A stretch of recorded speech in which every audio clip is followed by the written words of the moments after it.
ସୁବର୍ଣ୍ଣପୁର ଜିଲ୍ଲାରେ ବାର୍ଷିକ କ୍ରୀଡ଼ା ମହୋତ୍ସବ ଅନୁଷ୍ଠିତ ହୋଇଯାଇଛି।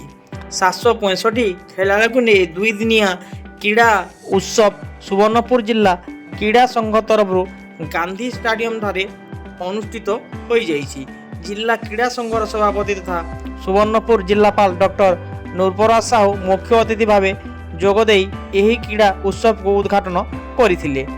2025 ଡିସେମ୍ବର 13 ଓ 14 ତାରିଖ ପର୍ଯ୍ୟନ୍ତ ଚାଲିବାକୁ ଥିବା ଏହି ବାର୍ଷିକ କ୍ରୀଡ଼ା ଉତ୍ସବରେ ସମୁଦାୟ 765 ଜଣ ଖେଳାଳି ପଞ୍ଜୀକରଣ କରିଥିବା କ୍ରୀଡ଼ା ସଂଘ ସମ୍ପାଦକ ଶ୍ରୀ ପିୟୁଷ କୁମାର ପଣ୍ଡା ସାମ୍ବାଦିକ ସମ୍ମିଳନୀ ମାଧ୍ୟମରେ ସୂଚନା ଦେଇଛନ୍ତି।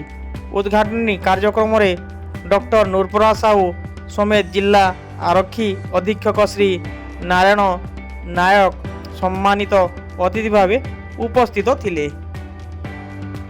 ଅତିଥିମାନଙ୍କୁ ପୁଷ୍ପମାଲ୍ୟ ଦେଇ ମଞ୍ଚକୁ ଆମନ୍ତ୍ରିତ କରାଯାଇଥିଲା। ଉପସ୍ଥିତ ଅତିଥିବୃନ୍ଦ ବିଭିନ୍ନ ଅନୁଷ୍ଠାନ ଛାତ୍ରଛାତ୍ରୀ କ୍ରୀଡ଼ା ପ୍ରେମୀଙ୍କଠାରୁ ଅଭିବାଦନ ଗ୍ରହଣ କରିଥିଲେ ଏବଂ ପରେ ମା ସ୍ୱରେଶ୍ୱରୀଙ୍କ ଫଟୋଚିତ୍ରରେ ପ୍ରଦୀପ ପ୍ରଜ୍ୱଳନ କରି ପୁଷ୍ପମାଲ୍ୟ ଅର୍ପଣ ପୂର୍ବକ ଶୁଭ ମନାସୀ କ୍ରୀଡ଼ା ଉତ୍ସବ ଅନୁଷ୍ଠିତ ହୋଇଥିଲା।